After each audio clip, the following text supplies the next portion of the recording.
The Hound of the Baskervilles, Chapter 11. The Man on the Tour. The extract from my private diary, which forms the last chapter, has brought my narrative up to the 18th of October, a time when these strange events began to move swiftly towards their terrible conclusion. The incidents of the next few days are indelibly graven upon my recollection, and I can tell them without reference to the notes I made at the time. I start them from the day which succeeded that upon which I had established two facts of great importance. The one, that Mrs. Laura Lyons of Coombe Tracy had written to Sir Charles Baskerville and made an appointment with him at the very place and hour that he met his death. The other, that the lurking man upon the moor was to be found among the stone huts upon the hillside. With these two facts in my possession, I felt that either my intelligence or my courage must be deficient if I could not throw some further light upon these dark places. I had no opportunity to tell the baronet what I had learned about Mrs. Lyons upon the evening before, for Dr. Mortimer remained with him at cards until it was very late. At breakfast, however, I informed him about my discovery, and asked him whether he would care to accompany me to Coombe Tracy. At first he was very eager to come, but on second thoughts it seemed to both of us that if I went alone, the results might be better. The more formal we made the visit, the less information we might obtain. I left Sir Henry behind, therefore, not without some prickings of conscience, and drove off upon my new quest. When I reached Coombe Tracy, I told Perkins to put up the horses, and I made inquiries for the lady whom I had come to interrogate. I had no difficulty in finding her rooms, which were central and well appointed. A maid showed me in without ceremony, and as I entered the sitting-room, a lady who was sitting before a Remington typewriter sprang up with a pleasant smile of welcome. Her face fell, however, when she saw that I was a stranger, and she sat down again and asked me the object of my visit. The first impression left by Mrs. Lyons was one of extreme beauty. Her eyes and hair were of the same rich hazel colour, and her cheeks, though considerably freckled, were flushed with the exquisite bloom of the brunette, the dainty pink which lurks at the heart of the sulphur rose. Admiration was, I repeat, the first impression, but the second was criticism. There was something subtly wrong with the face, some coarseness of expression, some hardness, perhaps, of eye, some looseness of lip, which marred its perfect beauty. But these, of course, are afterthoughts. At the moment, I was simply conscious that I was in the presence of a very handsome woman, and that she was asking me the reason for my visit.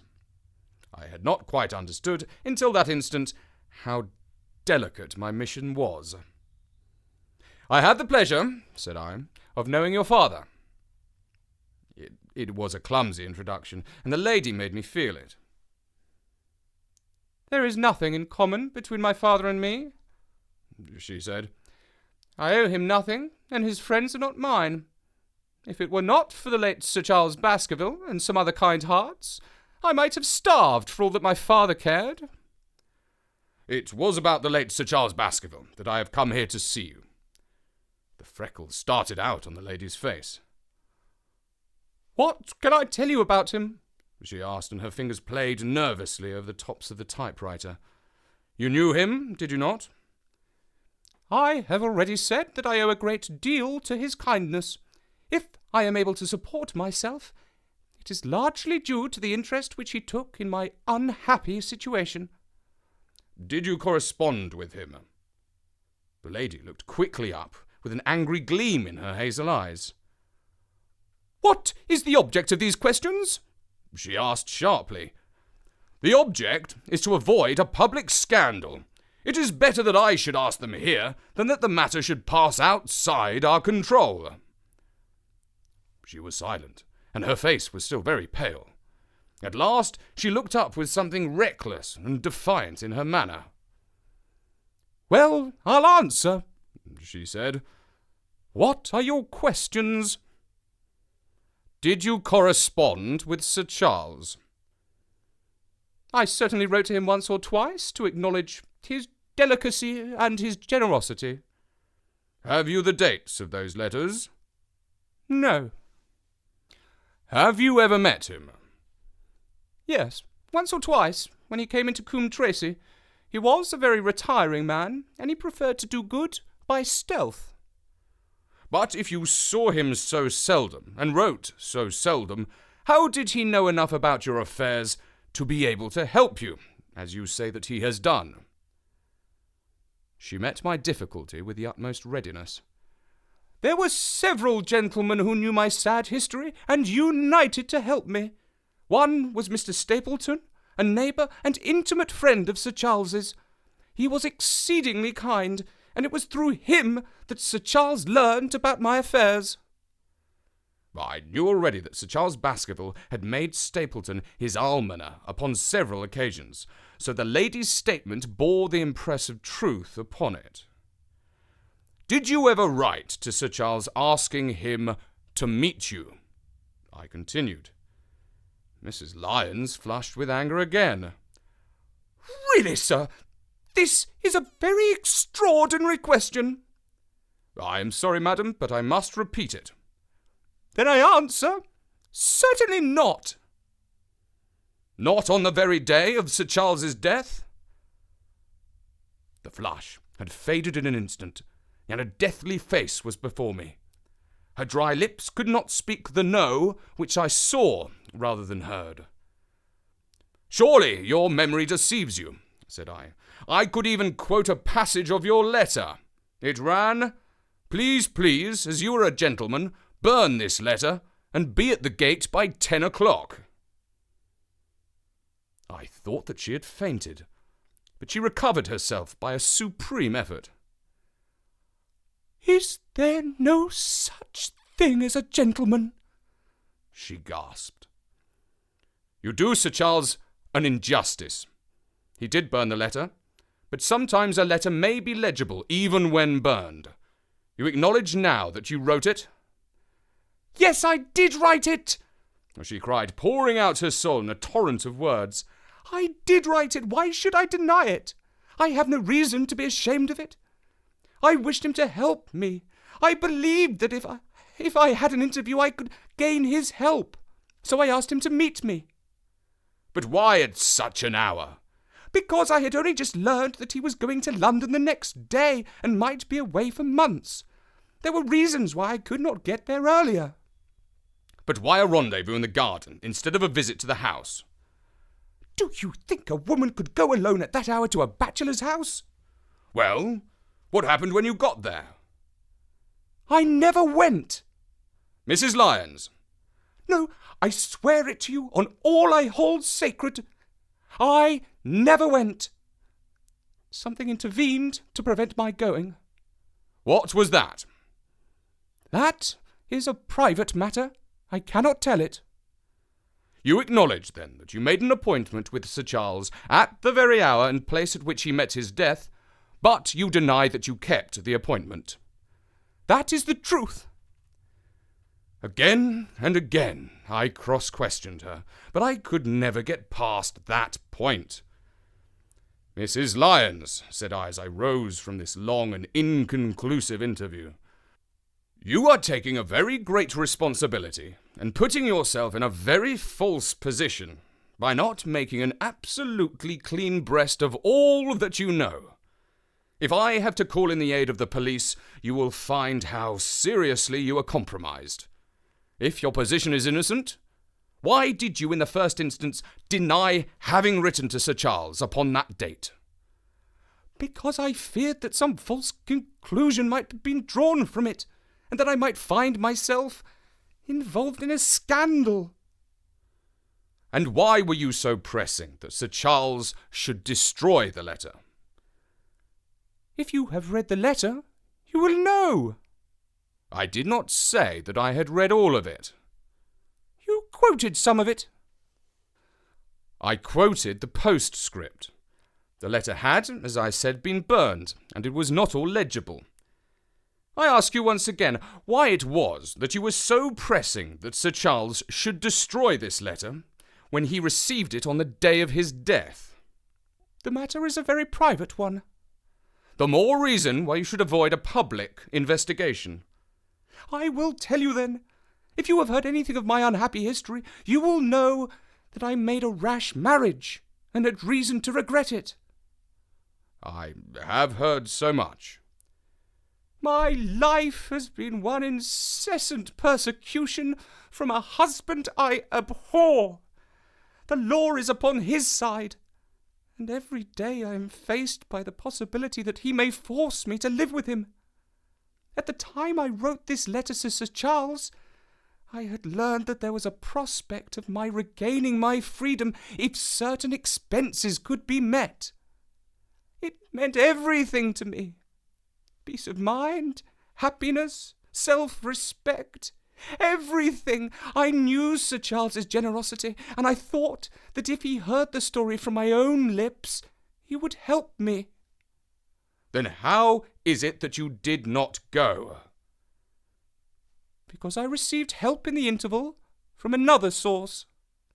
Why, then, did you not write to Sir Charles and explain this? So I should have done, had I not seen his death in the paper the next morning.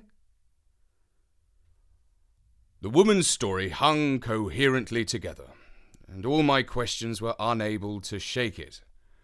I could only check it by finding if she had, indeed, instituted divorce proceedings against her husband at or about the time of the tragedy. It was unlikely that she would dare to say that she had not been to Baskerville Hall if she really had been, for a trap would be necessary to take her there, and could not have returned to Coombe Tracey until the early hours of the morning. Such an excursion could not be kept secret. The probability was, therefore, that she was telling the truth, or at least part of the truth. I came away baffled and disheartened. Once again, I had reached that dead wall which seemed to be built across every path by which I tried to get at the object of my mission. And yet the more I thought of the lady's face and of her manner, the more I thought that something was being held back from me. Why should she turn so pale? Why should she fight against every admission until it was forced from her? Why should she have been so reticent at the time of the tragedy? Surely the explanation of all this could not be as innocent as she would have me believe. For the moment, I could proceed no further in that direction, but must turn back to that other clue, which was to be sought for among the stone huts upon the moor. And that was a most vague direction. I realized it as I drove back, and noted how hill after hill showed traces of the ancient people. Barrymore's only indication had been that the stranger lived in one of these abandoned huts, and many hundreds of them scattered throughout the length and breadth of the moor. But I had my own experience for a guide, since it had shown me the man himself standing upon the summit of the Black Tor. That, then, should be the centre of my search. From there, I should explore every hut upon the moor, until I lighted upon the right one. If this man were inside it, I should find out from his own lips, at the point of my revolver, if necessary, who he was, and why he had dogged us so long. He might slip away from us in the crowd of Regent Street, but it would puzzle him to do so upon the lonely moor. On the other hand, if I should find the hut and its tenant should not be within it, I must remain there, however long the vigil, until he returned. Holmes had missed him in London. It would indeed be a triumph for me if I could run him to the earth where my master had failed. Luck had been against us again and again in this inquiry, but now at last it came to my aid. And the messenger of good fortune was none other than Mr. Frankland, who was standing, grey-whiskered and red-faced, outside the gate of his garden, which opened onto the high road along which I travelled. "Good day, Dr. Watson," cried he with unwonted good humour. You must really give your horses a rest and come in to have a glass of wine and to congratulate me." My feelings towards him were very far from being friendly after what I had heard of his treatment of his daughter. But I was anxious to send Perkins and the wagonette home, and the opportunity was a good one. I alighted and sent a message to Sir Henry that I should walk over there in time for dinner. Then I followed Frankland into his dining room. "It is a great day for me, sir, one of the red-letter days of my life," he cried with many chuckles. "I have brought off a double event. I mean to teach them in these parts that law is law, and that there is a man who does not fear to invoke it. I have established a right-of-way through the centre of Old Middleton's Park, slap across it, sir, within 100 yards of its owner's front door. What do you think of that? We'll teach these magnates that they cannot ride roughshod over the rights of commoners. And I've closed the wood where the Fernworthy folk used to picnic.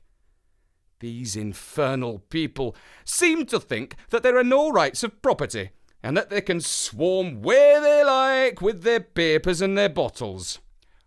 Both cases decided, Dr. Watson, and both in my favour. I haven't had such a day since I had Sir John Morland for trespass because he shot in his own warren."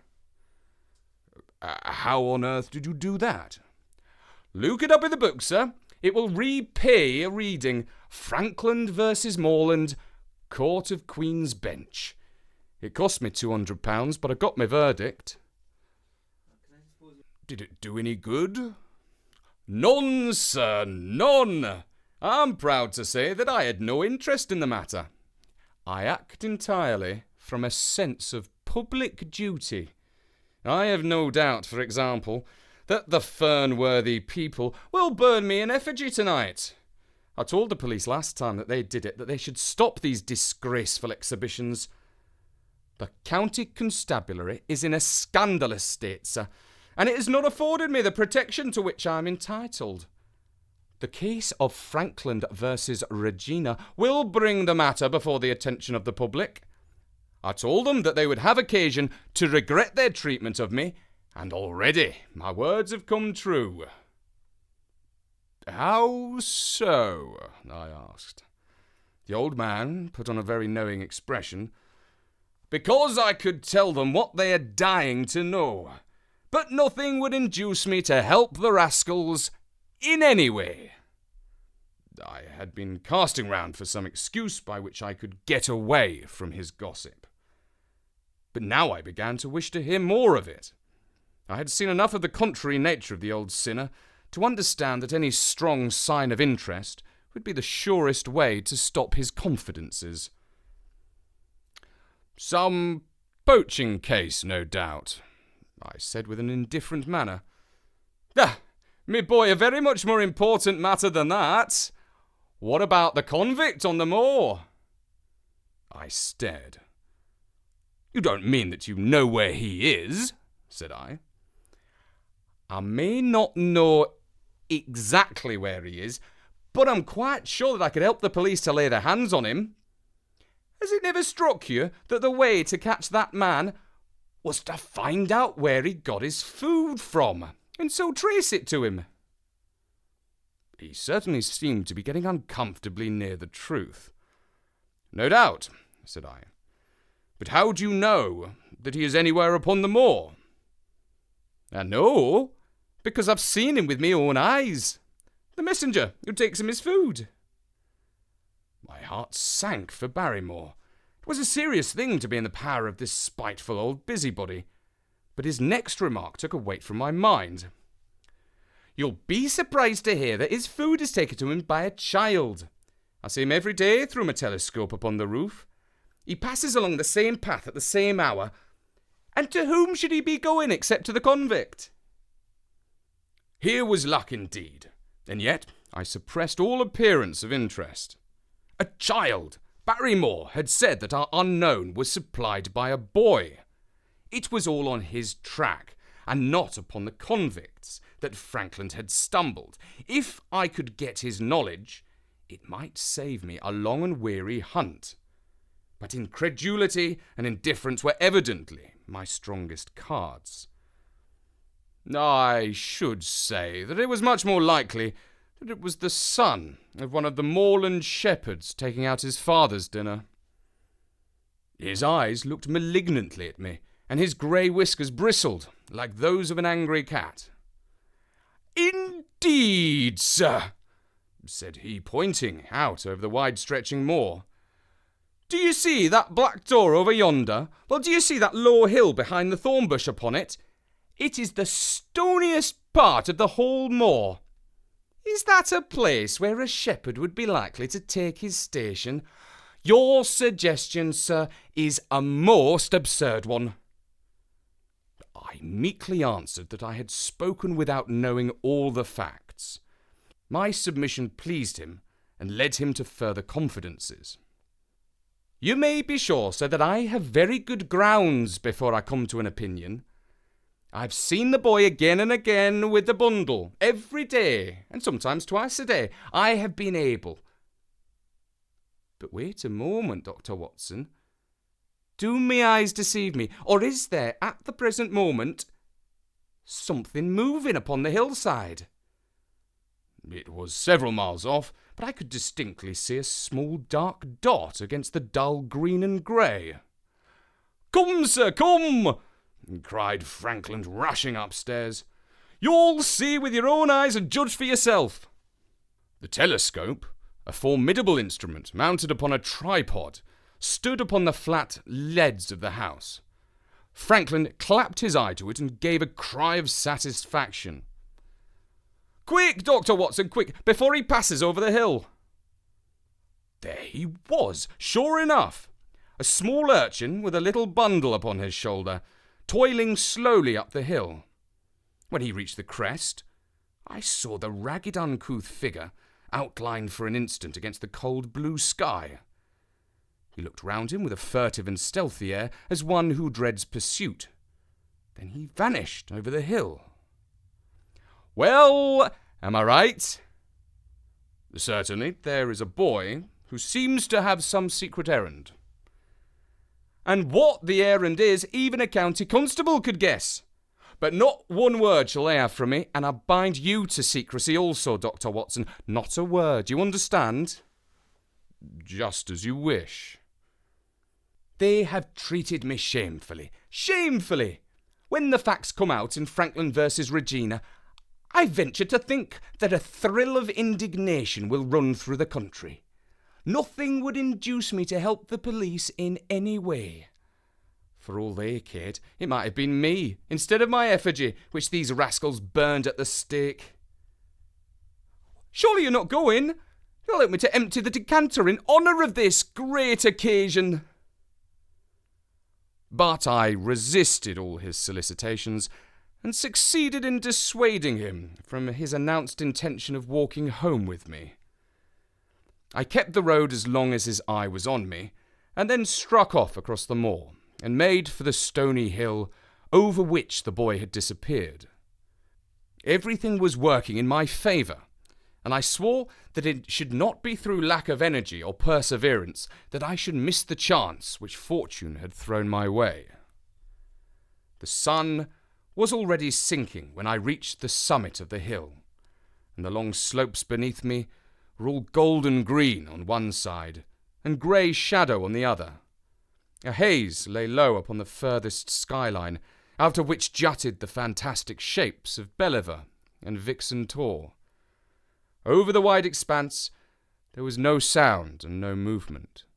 One great grey bird, a gull or curlew, soared aloft in the blue heavens. He and I seemed to be the only living things between the huge arch of the sky and the desert beneath it. The barren scene, the sense of loneliness, and the mystery and urgency of my task all struck a chill into my heart. The boy was nowhere to be seen, but down beneath me in a cleft of the hills there was a circle of old stone huts, and in the middle of them there was one which retained sufficient roof to act as a screen against the weather. My heart leapt within me as I saw it. This must be the barrow where the stranger lurked. At last my foot was on the threshold of his hiding place. His secret was within my grasp. As I approached the hut, walking as warily as Stapleton would do when with poised net he drew near the settled butterfly, I satisfied myself that the place had indeed been used as a habitation. A vague pathway among the boulders led to the dilapidated opening which served as a door. All was silent within. The unknown might be lurking there, or he might be prowling on the moor. My nerves tingled with the sense of adventure.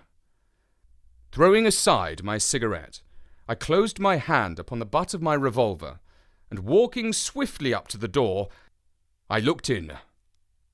The place was empty.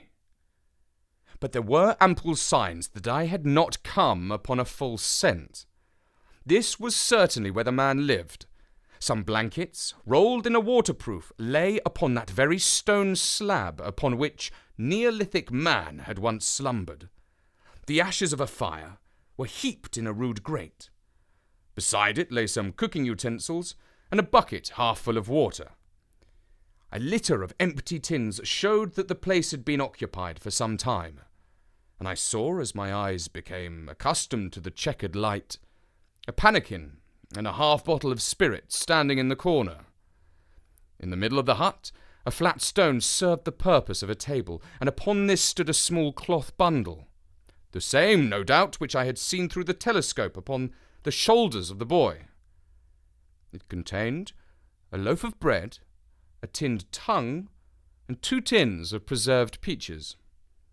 As I set it down again, after having examined it, my heart leapt to see that beneath it there lay a sheet of paper with writing upon it. I raised it, and this is what I read, roughly scrawled in pencil. Dr. Watson has gone to Coombe Tracy. For a minute I stood there with the paper in my hands, thinking over the meaning of this curt message. It was I, then, and not Sir Henry, who was being dogged by this secret man. He had not followed me himself, but he had set an agent, the boy perhaps, upon my track, and this was his report. Possibly I had taken no step since I had been upon the moor which had not been observed and reported. Always there was this feeling of an unseen force, a fine net drawn round us with infinite skill and delicacy, holding us so lightly that it was at some supreme moment that one realized that one was indeed entangled in its meshes. If there was one report, there might be others, so I looked round the hut in search of them. There was no trace, however, of anything of the kind, nor could I discover any sign which might indicate the character or intentions of the man who lived in this singular place, save that he must be of Spartan habits and cared little for the comforts of life. When I thought of the heavy rains and looked at the gaping roof, I understood how strong and immutable must be the purpose which had kept him in that inhospitable abode. Was he our malignant enemy, or was he by chance our guardian angel? I swore that I would not leave the hut until I knew. Outside, the sun was sinking low, and the west was blazing with scarlet and gold. Its reflection was shot back in ruddy patches by the distant pools which lay amid the great Grimpen mire. There were the 2 towers of Baskerville Hall, and there a distant blur of smoke which marked the village of Grimpen. Between the 2, behind the hill, was the house of the Stapletons. All was sweet and mellow and peaceful in the golden evening light, and yet as I looked at them, my soul shared none of the peace of nature, but quivered at the vagueness and the terror of that interview which every instant was bringing nearer. With tingling nerves, but a fixed purpose, I sat in the dark recess of the hut and waited with sombre patience for the coming of its tenant. And then at last I heard him. Far away, came the sharp clink of a boot striking upon a stone. Then another, and yet another, coming nearer and nearer. I shrank back into the darkest corner and cocked the pistol in my pocket, determined not to discover myself until I had an opportunity of seeing something of the stranger. There was a long pause which showed that he had stopped. Then once more the footsteps approached, and a shadow fell across the opening of the hut. "It is a lovely evening, my dear Watson," said a well-known voice. "I really think that you will be more comfortable outside than in." The Hound of the Baskervilles is read by me, Richard Scott,